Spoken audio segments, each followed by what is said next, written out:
Hey, this is Notser, and this is the Tier 7 Soviet destroyer, Kiev. It has 6 main guns, 10 torpedoes, 14 AA guns, a surface detection of 8.7 kilometers, top speed 42.9 knots.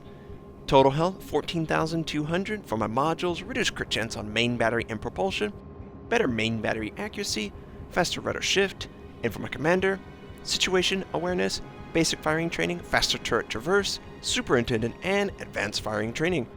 We are on the map Fault Line, and this sucker is so fast. All Soviet destroyers are so much faster than any other ship for their tier. Tier 7, and with speed boost 45 knots, I get to my points first. The only other ships that can compete are obviously other Soviet destroyers. So we're at capture point A. We don't see any enemy ships on approach. We should be able to capture this. We're giving ourselves a way out. You should always plan your escape, especially if you're in a ship that can only sustain a small amount of damage. You can see some blind fires. Initially I was like, there's no way they see me. I'm not spotted, you don't see it. But we're going to capture this base before a friendly even gets into the capture point.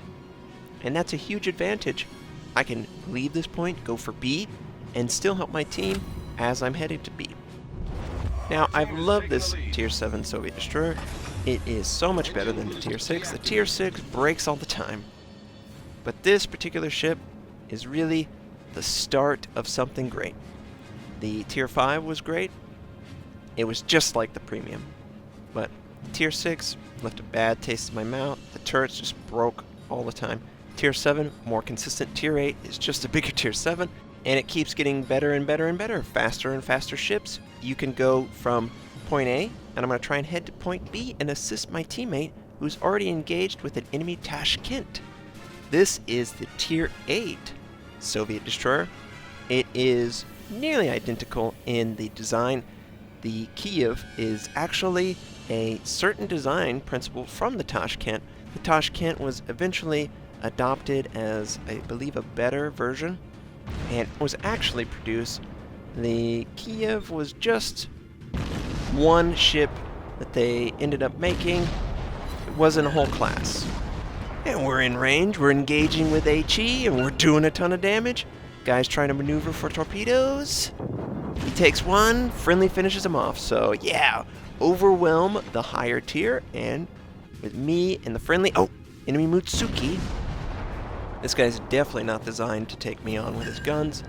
Already knock out propulsion. Enemy torpedoes, I believe, were in the water, but they're nowhere near us. Someone else is trying to capture B. We're going to try and take out the Mutsuki. Oh, big damage, 2,300.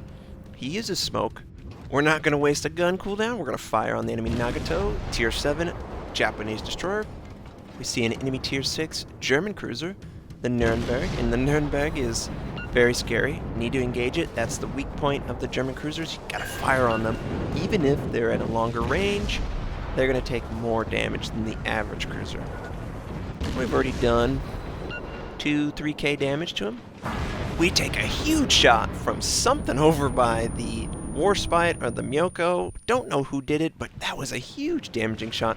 Did the ear ringing. I don't like the ear ringing. It does hurt my ears. But whatever. The Nuremberg, he shows himself, he's on fire. We're going to continue to fire on his position. This guy is susceptible to module damage, so we would like to land our shots center mass. And you can just see how much damage we're doing, the rate of fire. The ship is fantastic. There's still an enemy actually trying to capture B, funny enough. It's got to be one of the enemy destroyers. There's no way this guy wouldn't show up. And the enemy slows to a crawl. We got to adjust our shot.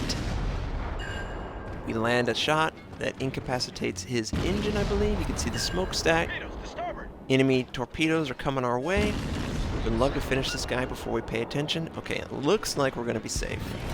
And we don't follow the last shot because we know it's going to go hitting the target.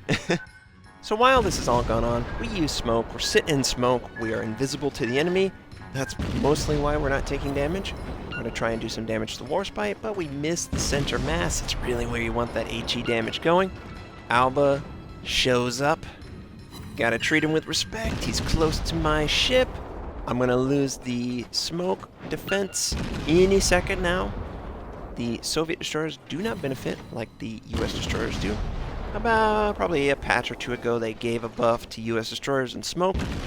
Maybe they'll give that buff to Soviets if they feel like they need it. We're able to do so much damage though, and he sends out his torpedoes, so now we gotta move.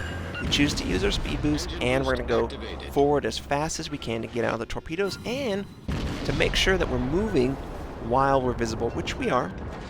We gotta make sure we don't run into that island. That would be really embarrassing, Notser. We're still keeping tracking on the enemy, and the enemy Fubuki shows up. This is the guy that has been trying to capture B the whole time. Well, of course we're going to switch to the destroyer. It is the perfect target for your Soviet destroyer. And we're doing so much damage already. We only really need our front guns too. The enemy is trying to sail, but you can see his guns are not pointed at us. They're pointed at the friendly destroyer that just died. He gets a little protection from the island, but we know he sees us. So in this scenario, we know a torpedo target sees us. He's going to use his torpedoes. Now, we're going to try and bait his torpedoes to go long, and then we're going to turn straight into the island to avoid the torpedoes. And exactly as predicted, textbook, this is exactly what you need to do. And he saved his second set for some reason, so we gotta make sure we're turning out, and we're turning back. So the back end, yeah, okay. And that worked out exactly as we thought it was gonna work out in our mind. Sometimes they don't work out. The enemy Mutsuki looks like he's run aground. Poor Mutsuki. No mercy. I am not going to show any mercy, even though I'm really rooting for you, Mutsuki. It's a tough ship to level through. I hope you have a lot of success, but just have it in a different game, okay? Yeah. There goes the Mutsuki. We have just annihilated and helped annihilate any enemies that were in the B area, and now we are able to capture it. But an enemy Alba shows up. So prior to the Mutsuki and all this, I was talking about using the island and the information that's available to you. You knew that you were spotted because situation awareness was on your screen. So knowing that the enemy sees you, he's going to think if you're committed to a direction that you're going to maintain that direction. You need to change your direction abruptly, and usually you want to have it where you know the enemy is going to want to try and have the torpedoes be right up against the island or nearly to hide descent them. And whenever you change abruptly, you should be able to maneuver and avoid those torpedoes. This Alba ran aground. It sucks for him. I will run aground constantly too. We all know the feels. We all have been there, and we lose a back gun. Everyone's felt that too, you know. There's nothing that protects back guns. Oh, we lose our engine and we don't have damage control. So now we're stuck out in the open with no smoke. We're taking fire from that enemy cruiser. We're able to finally get our smoke back up, but is it enough? Oh, this is gonna hurt. This was the last accurate shot. 1977. Okay, this was not a shot that was aided by accuracy, and it shows. It misses. Okay, we are alive, barely. Wow, teammate just annihilated that Nürnberg. He's gone. This guy was harassing me, and he's completely gone. Man, German cruisers don't have any protection. The guy was almost full health, right? Am I seeing something? Wow. So, thankfully, we've got great teammates that know who to target. Target the guy that's ignoring all of the warning signs, trying to go after a Soviet destroyer, which, in fairness to him, I have 3 kills. I was just harassing everyone in the center of the map. I would hate me too, right? You're putting too much power for your team. The middle of the map is wide open, perfect for Soviet destroyers to sail around. If you have a lot of targets going after the Soviet destroyer, though, eventually you're just going to cover the area in rounds, and they can't avoid all the incoming rounds. But we have awesome teammates that are able to do super long shots and completely blow up an enemy cruiser. The Alba, I believe, has arrived at A. He's going to get killed. Hopefully he gets killed by the friendly battleship. the battleship does have an advantage in that scenario. You know, anytime a battleship is in close range with a cruiser, they should win. They have the guns, the armor, the health. The only thing that they have to worry about is the torpedoes. Those are the wild card that really balances the engagement. The Alba is already below 50% live. Friendlies are going to deal with it. I don't really have to worry. Yep, they finish them off. Okay, so enemy Colorado in front. Someone is near sea. Friendly is pinging it like mad.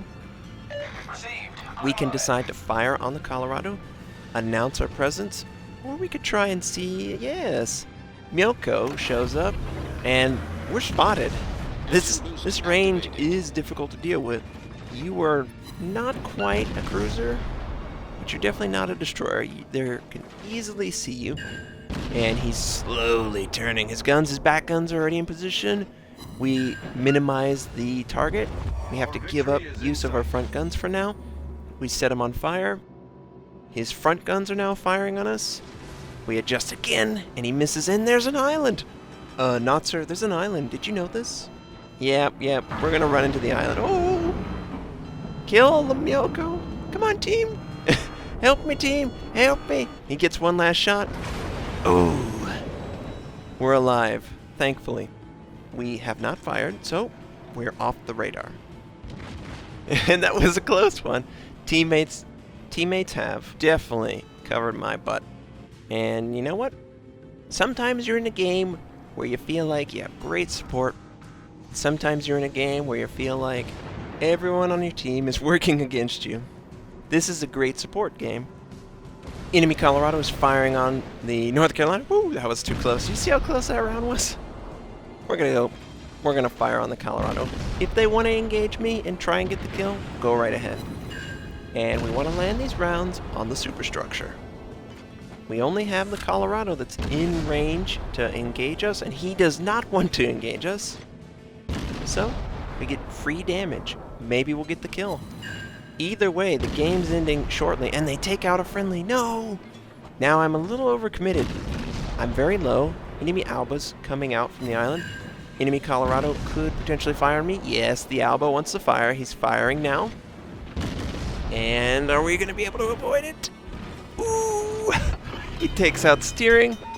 We have to use damage control because steering is too important to leave broken. Problem solved, sir. Smoke is almost available. We could choose to use smoke, but we've only got, probably 20 seconds left in this game. Oh, that was close.